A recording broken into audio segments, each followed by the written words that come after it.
അമേരിക്കയുടെ വൻതോതിലുള്ള ആക്രമണങ്ങൾക്ക് മറുപടിയായി ഹൂതികൾ അമേരിക്കൻ സേനയ്ക്ക് നേരെ വമ്പൻ ആക്രമണങ്ങളാണ് ഇപ്പോൾ നടത്തുന്നത്. USS ട്രൂമാൻ കാരിയർ ടാസ്ക് ഫോഴ്സിനെ ലക്ഷ്യമിട്ട് മിസൈൽ ഡ്രോൺ ആക്രമണങ്ങളാണ് ഹൂതികൾ കൂടുതലും നടത്തിവരുന്നത്. പോരാട്ടം രൂക്ഷമാകുമ്പോൾ അമേരിക്കൻ സേന പ്രതീക്ഷിച്ചതിനും ഇരട്ടിപ്പണിയാണ് അവർ നേരിടേണ്ടി വരിക എന്നതാണ് നിലനിൽക്കുന്ന ഒരു യാഥാർത്ഥ്യവും. ഹൂതികളുടെ ആയുധങ്ങൾക്ക് മുന്നിൽ അത്ര എളുപ്പത്തിൽ അമേരിക്കയ്ക്ക് പിടിച്ചു നിൽക്കാൻ ഒരിക്കലും കഴിയുകയുമില്ല. നിരവധി ഡ്രോണുകളും മിസൈലുകളും വ്യോമ പ്രതിരോധ മാർഗങ്ങളുമാണ് ഹൂതികൾക്കിടയിൽ നിലനിൽക്കുന്നത്. സൈനിക ആവശ്യങ്ങൾക്കായി വികസിപ്പിച്ചെടുത്ത ഹൂതികളുടെ ഒരു വലിയ UAV ആണ് യാഫ എന്നത്.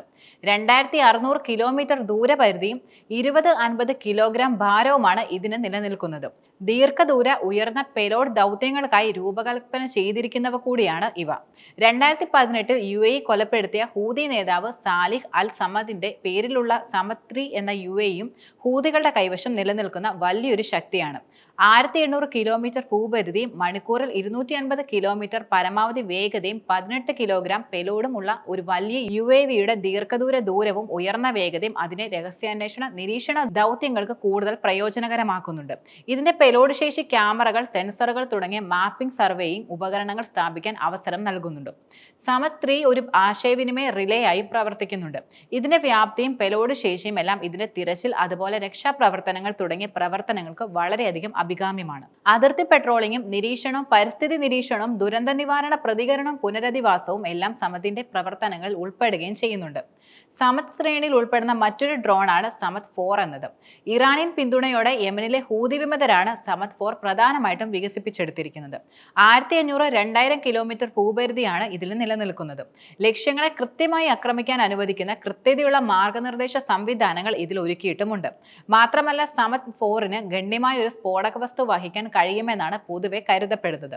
സമദ് 4ന്റെ ക്രൂയിസ് മിസൈൽ കഴിവുകൾ കരയിലോ കടലിലോ ഉള്ള ലക്ഷ്യങ്ങൾക്കെതിരെയും പ്രയോഗിക്കുമെന്നാണ് നിലനിൽക്കുന്ന മറ്റൊരു പ്രത്യേകത എന്നത്.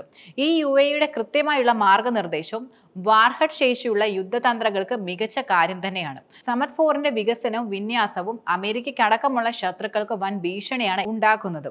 മറ്റൊരു പ്രധാനപ്പെട്ട കണ്ടുപിടുത്തമാണ് ഗാസേഫ് 1ഉം ഗാസേഫ് 2Kയും എന്നത്. 100 കിലോമീറ്ററിലധികം ഭൂപരിധിയും 30 കിലോഗ്രാം പെലോഡുമുള്ള ലളിതവും ചെലവ് കുറഞ്ഞതുമായ കാമിക്കേസ് ഡ്രോണുകളാണിവ പ്രധാനമായിട്ടും. സൂയിസൈഡ് ഡ്രോൺ അല്ലെങ്കിൽ അലഞ്ഞു തിരിയുന്ന ആയുധങ്ങളുമാണിവ. ഗാസെഫ് 1ൽ GPS-ഉം ഇൻഫ്രാറെഡ് മാർഗനിർദ്ദേശ സംവിധാനങ്ങളും ഇവയിൽ ഉൾപ്പെടുന്നുണ്ട്. ഉയർന്ന സ്ഫോടനാത്മക ഒരു വാർഹെഡും ഇത് കാര്യമായി തന്നെ വഹിക്കുകയും ചെയ്യുന്നുണ്ട്. കൃത്യമായ ആക്രമണങ്ങൾക്കായി സ്ഫോടക വസ്തുക്കളോ മിസൈലുകളോ കൊണ്ട് സജ്ജീകരിച്ചിരിക്കുന്നവയാണ് ഇവ. പ്രധാനമായിട്ടും ഗാസെഫ് 2K എന്നത്. ഏകദേശം 200-300 കിലോമീറ്റർ ആണ് ഇതിന്റെ ഭൂപരിധിയായി നിലനിൽക്കുന്നത്. GPS, ഇൻഫ്രാറെഡ് എന്നിവയുൾപ്പെടെ ന്യൂനത മാർഗനിർദ്ദേശ സംവിധാനങ്ങളും ഇതിൽ ഉൾപ്പെടുന്നുണ്ട്. ഉയർന്ന സ്ഫോടകശേഷിയുള്ളതും വിഘടനശേഷിയുള്ളതും ഉൾപ്പെടെ വിവിധതരം വാർഹെഡുകൾ ഇവയ്ക്ക് നിലനിർത്താൻ കഴിയുന്നതുമാണ്.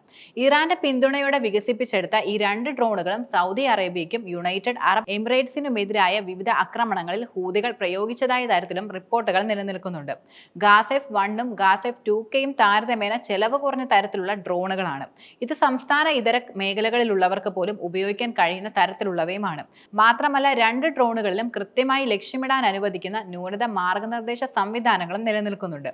ഗാസെഫ് 2K സെൽത്ത് കഴിവുകളോട് ഇവ കൂടുതലും രൂപകൽപ്പന ചെയ്തിട്ടുള്ളത്. പക്ഷേ ഇത് കണ്ടെത്തുന്നത് കൂടുതൽ ബുദ്ധിമുട്ടായ കാര്യമാണ്.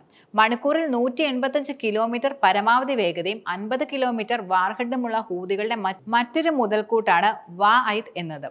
GPS-ഉം ഇൻഫ്രാറെഡ് മാർഗനിർദ്ദേശ സംവിധാനങ്ങളുമാണ് ഇതിൽ ഉൾപ്പെടുന്നത്. ഇതിന്റെ മാർഗനിർദ്ദേശ സംവിധാനങ്ങൾ കൃത്യമായി ടാർഗറ്റിംഗ് സാധ്യമാക്കുകയും ചെയ്യുന്നുണ്ട്. അതുവഴി കൊളറ്ററൽ നാശനഷ്ടങ്ങൾ വലിയ രീതിയിൽ കുറയ്ക്കുന്നുണ്ട്. Reverse engineering Boeing RQ-21 black ജാക്കിനെ അടിസ്ഥാനമാക്കിയുള്ള ഹൂതികളുടെ മറ്റൊരു നിരീക്ഷണ ഡ്രോണുകളാണ് മിർസാദ് 1 and 2 എന്നത്. മിർസാദ് 1 എന്നത് രഹസ്യാന്വേഷണത്തിനും രഹസ്യാന്വേഷണ ശേഖരണത്തിനുമായി രൂപകൽപ്പന ചെയ്ത ഒരു നിരീക്ഷണ ഡ്രോൺ കൂടിയാണ്. ഏകദേശം 200-300 കിലോമീറ്റർ ആണ് ഇതിന്റെ പരിധി എന്നത്. അഗ്നിപർവ്വത മിസൈൽ എന്നറിയപ്പെടുന്ന ബുർക്കൻ മിസൈലുകളും ഹൂതികളുടെ കൈവശമുള്ള ശേഖരണങ്ങളിൽ ഉൾപ്പെടുന്ന ഒന്നാണ്. ബുർക്കൻ മിസൈലിന് ഏകദേശം 500-1000 കിലോമീറ്റർ വരെ പ്രഹരശേഷി ഉണ്ടെന്നാണ് വിലയിരുത്തപ്പെടുന്നത്. ഇതിന് 300-500 കിലോഗ്രാം പെലോഡ് വഹിക്കാനുള്ള ശേഷിയുമുണ്ട്. യമൻ ആഭ്യന്തര യുദ്ധം, ഇസ്രായേൽ ഹമാസ് സംഘർഷം എന്നിവയുൾപ്പെടെ വിവിധ സംഘർഷങ്ങളിൽ ബുർക്കൻ മിസൈൽ ഉപയോഗിക്കുകയും ചെയ്തിരുന്നു. മിസൈലുകളും ഡ്രോണുകളും അല്ലാതെ ധാരാളം പ്രതിരോധ സംവിധാനങ്ങളും ഹൂതികളുടെ കൈവശം നിലനിൽക്കുന്നുണ്ട്. പാരമ്പര്യമായി ലഭിച്ചതും നവീകരിച്ചതുമായ ഒരു ശൃംഖല തന്നെ ഇവരുടെ അവരുടെ കൈവശം ഉണ്ട് എന്നതാണ്. പെട്ടെന്നൊരു ആക്രമണത്തിന് അമേരിക്ക അടക്കമുള്ള രാജ്യങ്ങൾ മുതിരാത്തതും ഹൂതികളെ ഭയമുള്ളതുകൊണ്ടായിരിക്കാം. പുറത്തെടുക്കാത്തതും ലോകം കണ്ടതും മാത്രമല്ലാതെ ഇനിയും കനത്ത ആയുധ ശേഖരണങ്ങൾ അവിടെയുണ്ടെന്നതും നിലനിൽക്കുന്ന ഒരു യാഥാർത്ഥ്യമാണ്.